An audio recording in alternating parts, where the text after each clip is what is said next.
এই শালা বৌদিটা কারারে কোথায় যাচ্ছে? আজকে জঙ্গলে নিয়ে যেতে হবে। হ্যাঁ, কোথায় যাচ্ছে? করম গাছ, আমার করম গাছে। এই তোরা কারারে কোথায় বাড়ি? দাদা কি করছিস এখানে তোরা? আমরা কিচ্ছু করিনি। কিছু করেনি মানে? কিচ্ছু করিনি আমরা। তোরা এই কলম চার ফল পাচ্ছিস? কই না তো। দেখি এই হাত দেখা, এই লাল জামা হাত দেখা, লাল শাড়ি হাত দেখা, কিছু নাই দেখো। সামনে হাত দেখা, ওই হাত দেখা। এই দেখো কিছু নেই। তোরা কি করতে এসেছিস বল এখানে আগে? কিচ্ছু করতে। তোদের বাড়ি কোথায় বলতো? আমাদের বীরপুর বাড়ি। বীরপুরে বাড়ি? বীরপুর থেকে বের হয়ে কলমটা চুরি করতে এসেছিস? আমরা চুরি করিনি। চুরি করিসনি? না, না, না। তাহলে কি করছিস এখানে তোরা? কিচ্ছু এই করিনি। কি করছিস এখানে? চুরি করছিস না তো? এমনি ঘুরতে এসেছি আমরা। আমার করমচা গাছটা কত যৌবন ছিল জানিস? তোরাই মনে হয় রোজ চুরি করিস। পুরো বুড়ো হয়ে গেল গাছটা। তোমার যখন তো ঝরেই পড়ে যাচ্ছে। হ্যাঁ, তোদের আগে বেরিয়ে আয়। না, তোদের আজকে না, না, খেসারত দিতে হবে, বেরিয়ে আয়। কিসের খেসারত? তুই বেরিয়ে আয়। কে নিবা খেসারত? খেসারত কি দিতে হবে? আয় বেরিয়ে আয়, দেখাচ্ছি কি।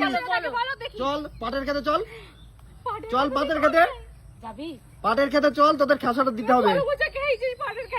হ্যাঁ, তোদের দুজনকেই দিতে হবে, তোরা দুজনেই খেয়েছিস। বলছি আমাদের বড়রা তো বিদেশে থাকে, যদি চল। তুই যাস না। পালাবি না একদম। এইদিক দিয়ে যা, ওইদিকে যা, ওইদিকে যা, ওই যে সামনে পাটের খেত, ওদিকে তো। সামনে পাটের খেত।